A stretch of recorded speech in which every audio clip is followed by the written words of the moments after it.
I've gone ahead and drawn a simple sketch for my egg, and I've also created a bunch of layers and groups for each of the overlapping objects. I'm going to go ahead and draw the yolk first using the oval shape tool. I'm going to make sure that there's no stroke and that there's a fill color. It doesn't really matter what color the fill color is. We'll go ahead and draw an oval, and that creates a shape. We'll move that shape down to the appropriate place in the layer order, and we'll rename it to Yoke. Let's go ahead and reduce the opacity of the sketch layer, and then we'll use the Move tool to go ahead and reposition the Yoke if necessary to try to center it. Next, I'll select the white arrow tool, which will let me manipulate some of the anchor points on this vector shape. I'm going to use the arrow keys to go ahead and nudge this up on the top, and then I'll select the bottom node and I'll nudge that up as well. So we want it to be kind of flat on the bottom and kind of arched on the top. I'm going to move to the egg white layer, and I'm going to just fill that in with a nice bright color using the scratchboard tool. I just paint right around the edges, and then I can fill in the center using the paint bucket tool. Make sure there aren't any gaps or your paint will go outside. I'm going to create a new layer for Fringe and use the scratchboard tool to go ahead and fill that in. These are two kind of overlapping shapes, so I'm putting them on separate layers. I'll go ahead and use the paint bucket to fill that in, just like I did with the previous layer. Next, I'll select the graphic bristle ink brush and paint right along the edge of the egg white fringe, and that'll just make it look a little rough and frayed. These will be the areas where the egg is getting a little bit burned.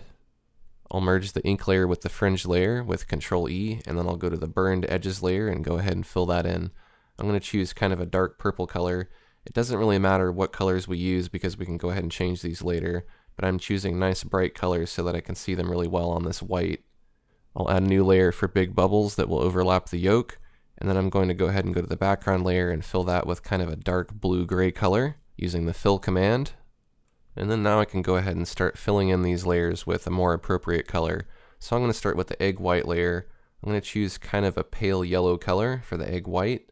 I'm going to turn on preserve transparency and then fill, and that way my paint will stay within that shape. And then I'll fill in the rest of the egg white as well with a more appropriate color. I'm going to shift the white a little bit towards blue this time. Next, I'm going to dim the sketch layer, and I'm going to convert the yolk layer to a default layer by right-clicking on it.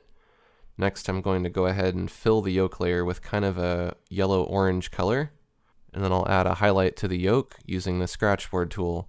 On the opposite side, I'll add a reflection, and then I'll add a little bit of highlight to each of these big bubbles. Along the edge of the egg that's facing the light, I'll add a little bit of greasiness with the scratchboard and a little bit of white, and then anywhere I overpaint, I'll just erase. Next, I'm going to add a little bit of a drop shadow on a layer that's set to multiply using the airbrush and a slightly darker blue-gray color. I'm going to add a background shadow layer to add a little bit of vignetting to the corners. I'll add a cast shadow to the egg yolk as well. And then between the egg white and the egg fringe, I'll add a little bit of shadow because the egg white is a little bit higher in elevation. Next, I'll go ahead and just hide the sketch because we don't need that anymore. And I'll go ahead and move the yolk a little bit if I need to try to center it better, which I think I do in this case. So I'm going to select the Move tool and just go ahead and move that group. I'm going to return to the egg white layer and turn on Preserve Transparency, and then I'm going to use the airbrush to go ahead and start lightening the light side of this egg. Adding lighter and darker colors builds up the three-dimensional form. I'll add a little bit of highlight along the edge on the back side as well, so it looks kind of curved. I'll add some highlights to the bubbles where they face the light and the egg fringe. I'll select white and just brighten those highlights a little bit more so they look like they're glowing. Next, I'm going to sample the shadow color by holding Alt, and then I'm going to go ahead and paint in a little bit of a flat edge on the far side of this egg white. And then throughout the egg white, I'll add some little dents and shadows here and there. Next, I'll go ahead and go to the egg yolk, and I'll shade that. On the lighter side, I'll use a yellow, and I'll paint along the edge with that as well. And then on the far side, I'll add a little bit of reflection with that yellow. And then I'll select a darker red color to use on the far shadow side. I'll add a little bit of white in there too, as well as some environment colors. I'll move over to the yolk highlight layer and do a little work on that by tinting it a little more yellow and breaking it up with a few more colors. I'm going to make it a screen composite method so that I can blur it a little bit with diffuse blur just to blend it into the yolk and make it look a little more natural. Make sure Preserve Transparency is turned off while you're doing this, and just blend lightly. Anywhere where you want to try to erase it, blend with firmer pressure. Now the edges of these layers are a bit too sharp, so what we're going to do is we're just going to blur each of these layers using Effects, Focus, Soften, and a setting of 8.5 works for this, but you can choose whatever you want. Just don't make it too blurry. Basically, we just want to soften the edges of these main layers. Next, I'm going to go to the burned edges layer, turn on preserve transparency, select the airbrush, and I'm going to add some lighter and darker browns to this to try to make it look like it's kind of burnt and crispy. I'll select the sponge and paint with the sponge, and that'll really make it look burned if I use a dark gray color. I'll go ahead and fray this a little bit with a Distorto brush. I'm going to turn off preserve transparency and just paint along the edge to make it look a little more jagged and crispy. I'm going to select the detail oils brush and turn on preserve transparency, and then go ahead and add a few little highlights here and there. I'll add some tiny bubbles to the Yoke bubbles layer. Make sure preserve transparency is turned off anytime you want to paint on a new layer. And then I'll dim the opacity of the bubbles layer so that they blend into the Yoke a little bit better. Sometimes subtle is better. I'll add a few more little dots here and there for some smaller bubbles. Then I'll start adding some bubbles to the egg white. First I'll start with these dark spots, and then I'll add a few highlights to them and paint around the edges so that they look like little holes in the egg yolk. And if you want to speed up this process, you can actually duplicate this layer by holding Alt and dragging with the Move tool. That'll create a duplicate. And then you can choose Edit Free Transform if you want to scale them down or manipulate them. I'll create one more duplicate, and then we'll look at another way to do this. I'm going to go ahead and dim the opacity of those layers, and then I'm going to select one of my image hose nozzles called Relief Blobs.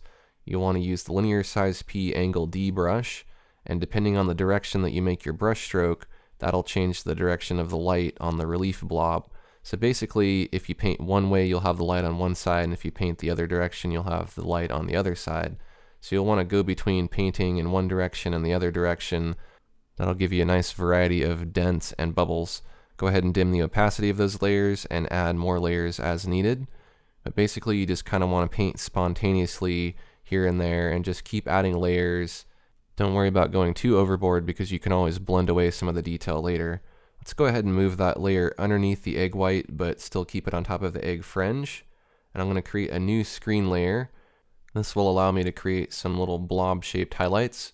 I'm going to keep these concentrated on the light side of the egg and try to just keep them kind of on the edge where they face towards the light. I'm going to go ahead and repeat that same process with a multiply layer, and this will kind of make little dents here and there. So you'll see that you can get a lot of action out of this same brush depending on which composite method you use.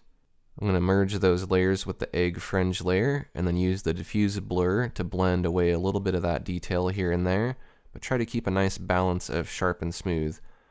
Next I'll merge the entire egg white group, and then I'll use the diffuse blur blender to go ahead and blend away some of the edge where the egg white meets the egg fringe. So now we're kind of fusing these two layers together visually. I'm going to add a little bit of edge highlight here and there using the airbrush, just to kind of set the edge apart a little bit, and again it helps it look kind of rounded. I'm going to create a new layer for Yoke reflection, and this will be the Yoke color reflecting off of the egg white surface. I'll make this a multiply composite method, sample that orange yellow color, and then use the airbrush to go ahead and paint in a little bit of that tint here and there. I'll also add some blue tint here and there. Next I'm going to go ahead and merge the egg white layers and merge the yolk layers.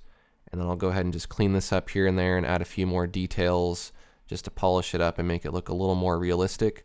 Basically I'm just tinting and shading and blending, adding fine little details with smaller brushes. Once I have it looking most of the way done, I'm going to go ahead and save it as a PSD and bring it into Photoshop. That way I can add a little bit of blurring. I'm going to choose Blur Gallery Tilt Shift. I'm going to center the blur right on the egg yolk. I can control the fade of this blur using these guides, and then I'll add some effects just to kind of make this look a little more interesting. I'm going to add levels to kind of punch up the color a little bit, and then add a color balance for a warm and cool color, and then mask them out a little bit so there's a fade from warm to cool. Then I'll go ahead and flatten the image and bring it back into Painter.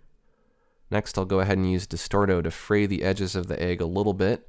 That just adds a little bit of detail. If you do this in the out of focus areas, make sure that you blur those edges a little bit.